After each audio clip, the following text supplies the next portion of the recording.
abah saya memondokkan. Akhirnya saya kagum. Saya kira abah saya ya seperti kiai kampung biasa. Saya tidak menyangka abah mempunyai trik untuk memondokkan anaknya.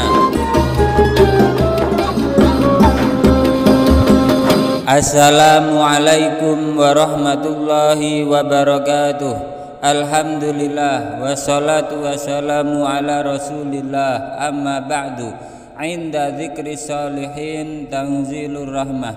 Ketika orang-orang soleh dikenang, maka akan menurunkan rahmat Allah subhanahu wa ta'ala. Semoga bersamaan dengan turunnya rahmat Allah ini hajat-hajat kita, doa-doa kita dikabulkan oleh Allah subhanahu wa ta'ala, rezeki kita dilimpah ruahkan, dan kita semua selamat sukses dunia akhirat, amin ya rabbal alamin. Jamaah channel cerita pesantren yang dirahmati Allah, Gus Iqdam, beliau dipanggil dengan sebutan Gus karena beliau juga merupakan cucu dari seorang kiai. Kiai itu bernama Romo Kiai Zubaidil Abdul Ghafur.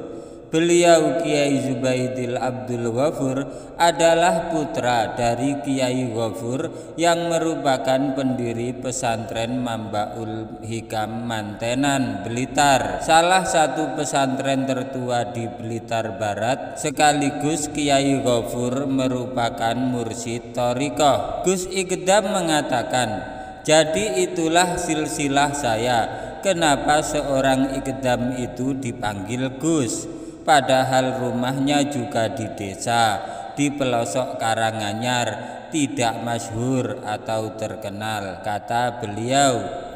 Dari situ Gus Iqdam menjelaskan bahwa Kiai Abdul Ghafur mempunyai seorang putri. Putri itu tidak lain adalah ibu dari Gus Iqdam. Beliau sendiri merupakan anak terakhir yang terlahir dari ibunya. Gus Iqdam mengatakan, lah karena saya ini dipanggil Gus, karena saya juga tahu seorang Gus itu harus bisa memantaskan diri. Bagaimana masa dipanggil Gus tapi tidak bisa ngaji, malah malu.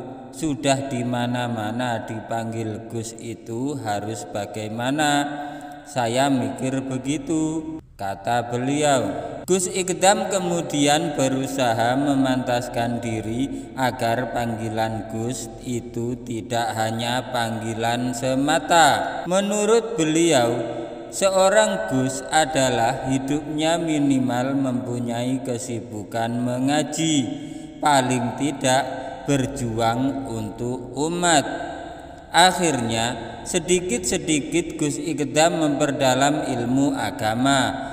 Beliau pun tidak menyebutkan secara persis kapan beliau memulai menimba ilmu di pondok pesantren. Yang jelas beliau sudah mondok setelah lulus dari madrasah sanawiyah. Saat duduk di bangku MTS madrasah sanawiyah, Gus Iqdam menyebut dirinya anak paling nakal karena beliau mempunyai hobi racing atau balap sepeda motor. Waktu itu beliau masih belum sadar bahwa panggilan Gus pada dirinya dianggap hanya guyonan semata. Gus Iqdam merasa menjadi anak yang paling nakal di keluarganya. Beliau menerangkan, ketiga saudaranya masing-masing sukses dalam kehidupannya. Saudara pertama merupakan hafizah, perempuan penghafal Al-Quran. Saudara kedua kuliah di Universitas Brawijaya Malang sambil mondok di Malang dan diambil menantu oleh kiainya. Sedangkan saudara yang ketiga mempunyai suami alumni pondok yang juga hafal Al-Quran. Gus Iqdam mengatakan, saya bingung besok mau jadi apa. Akhirnya bapak saya bilang begini, le mondok engkok mondok nggawe pantes-pantesan putune Mbah Yai. Mosok putune Mbah Yai ora tau mondok. Nak mondoklah, nanti mondok buat pantas-pantasan cucunya Kiai. Masa cucunya Kiai tidak pernah mondok? Jelas Gus Ikdam.